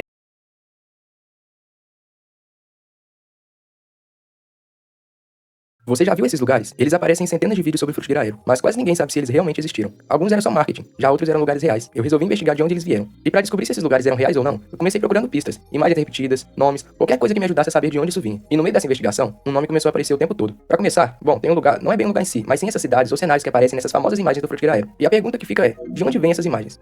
Eu sempre fiquei na curiosidade sobre qual sua verdadeira origem, de onde vieram, onde ficavam, ou foram apenas inspiradas em alguma coisa. Porque pra mim, essas imagens representam aquele futuro limpo e otimista que parecia possível lá nos anos 2000. Bom, quando eu comecei a pesquisar esse vídeo, eu não sabia muito bem por onde começar. Então eu fui pelo caminho mais óbvio, Google, fóruns, principalmente o Reddit. Até que depois de algum tempo de pesquisa, eu encontrei um post antigo no Reddit, e nele havia uma pista direta. Asadal Stock Images. Então pesquisando um pouco, eu entendi tudo. A Asadal é uma empresa sul-coreana, criada no fim dos anos 90, e é voltada a serviços para a internet, além de hospedagem e criação de sites. E ela se destacou bastante por seus bancos de imagens e elementos gráficos, muito usados em sites corporativos e interfaces lá dos anos 2000. E é justamente desses bancos de imagens que vêm muitas das imagens que hoje associamos à estética Frutigiraeiro. E é muito da hora pensar que são justamente essas fotos que marcam essa estética. É bem interessante saber de sua origem. E dando uma olhada no Frutigiraeiro Archive, dá pra ver que a galeria de fotos do Asadal desse período é simplesmente gigantesca. São tipo centenas de fotos e tudo com essa mesma estética, de um planeta limpo, bolhas, as cidades com a natureza. E na minha opinião, isso sem dúvida é a melhor definição possível dessa estética. Pra entender por que essas imagens parecem tão irreais, a gente precisa falar rapidamente sobre uma estética muito específica dos anos 2000, o Frutigiraeiro. Ele foi muito usado entre mais ou menos 2004 a 2013, principalmente em interfaces, publicidade e design corporativo. A estética misturava tecnologia com natureza, muito brilho, vidro, água, e passava a sensação de um futuro limpo, otimista e em harmonia com o meio ambiente. E é exatamente por isso que essas imagens da Asadal se encaixam tão bem nisso. Elas representavam visualmente esse futuro que parecia possível naquela época. E agora que a gente entendeu de onde veio essa estética, dá pra olhar pra alguns lugares reais que realmente existiram, e hoje quase ninguém lembra. Eu tenho certeza que você já viu alguma dessas imagens dessa loja que parecia ser meio de tecnologia ou de algo do tipo, e se perguntou se ela realmente existia. E pra alegria de todos, ela realmente existia. Ou melhor, ainda existe. Pesquisando um pouco, a gente descobre que na verdade essa é a loja principal da AO2, que fica lá em Munique. E essas fotos são na verdade lá de 2007. Também descobri que o designer dessa loja nesse período foi o Dan Pirman. E entrando no seu site, a gente tem várias fotos da loja desse período de diferentes ângulos. E sem dúvida essa é a loja mais Frutigiraeiro que eu já vi. E o mais interessante é que isso não foi feito só pra parecer bonito. Para o designer, em suas palavras, a AO2 surgiu das necessidades de uma geração móvel. O desejo de autogestão e codeterminação de uma desaceleração da vida cotidiana dinâmica e de conexão emocional se encontram expressa nesse conceito. Eu até achei um anúncio da loja dessa mesma época, e ela tinha muito estética, mas embora nesse período a loja está aparecendo em Frutigiraeiro, atualmente a AO2 lá de Munique, infelizmente não tá mais com esse design, e sim mais moderno e minimalista. É realmente uma pena, porque pelo menos pra mim essa versão de 2007 estava muito melhor. Acredito que você já viu a imagem dessa cama ou dessas cadeiras em compilações de lugares Frutigiraeiro e ficou se perguntando onde diabos fica esse lugar, ou ficou na dúvida se ele realmente existe na vida real. Pesquisando um pouco a origem dessas fotos, descobrimos que esse lugar realmente existe e que na verdade é um hotel. Esse lugar é o Prize Hotel Hamburgo e ele fica lá na Alemanha. Na fachada parece ser só mais um lugar comum, é até bem bonito por sinal, mas no seu interior que tá a melhor parte, e aí que começa a estranheza. É realmente único. Todas as salas e lugares lembram muito a estética Frutigiraeiro. Não parece ser só um hotel comum, parece ser um cenário pensado para transmitir uma ideia. Desde os quartos, olha esse carpete, as cores, o verde, tudo parece ser calculado para passar conforto e controle. Essas cadeiras ou poltronas parecem abacate, mas também aparentam ser estranhamente confortáveis. E quanto mais você olha, melhor fica. Até o banheiro leva um pouco da estética. Todos os detalhes são bem interessantes, desde a cor da mesinha dos quartos até as cadeiras, a área de alimentação e paredes, tudo de canto a canto lembra um pouco Frutigiraeiro. Seja pela harmonia entre o azul e o verde, o formato das cadeiras, mesas, entre outras coisas. E isso não é por acaso. O arquiteto dessa vez é Karim Rashid, e na minha opinião ele fez um ótimo trabalho. Bom, eu com certeza ficaria nesse hotel, se não fosse pela diária de R$400. No fim, esse lugar parece mais um fragmento daquele futuro otimista do que um hotel comum. Eu sempre vi imagens dessa espécie de restaurante, e fiquei me perguntando se esse lugar realmente existia. Então eu procurei em fóruns, sites, entre outras coisas para tentar achar a origem desse local. Até que procurando, encontrei. Esse lugar chama-se S-Wing, e é basicamente um conceito do que viria a ser um restaurante lá em Las Vegas. Eu não encontrei o ano exato desses conceitos, mas fato é que ele era totalmente Frutigiraeiro, e tinha vários detalhes da estética. Desde os peixes tropicais, golfinhos, cadeiras, mesas, essas lâmpadas que lembram aquários, e que de certa forma também lembram aquelas luminárias que tinha em toda casa antigamente. Bom, pelo que dá pra ver, teria muito a ver com o oceano. Teria aquário por toda parte, até os lavatórios levam um pouco da estética. É realmente uma pena nunca ter saído do papel, porque com certeza seria um lugar bem interessante se existisse na vida real. Quem projetou o design dessa vez foi a Sleek Design, e os caras só projetam lugares interessantes. Bom, se estiver gostando do vídeo, seja de qualquer forma, peço que deixe seu like e se inscreva. Mas então, pessoal, no fim, essas imagens não eram fantasia. Bom, algumas sim, mas outras eram fotografia, marketing, arquitetura e design real, e representavam um futuro otimista que não se concretizou, pelo menos não ainda. E bom, existem mais lugares assim, e alguns continuam assim até hoje, mas esses ficam para uma segunda parte, já talvez outros nem existam mais. Mas então, pra vocês, a gente se perdeu daquele futuro limpo, otimista e tecnológico, ou nem chegou a ter?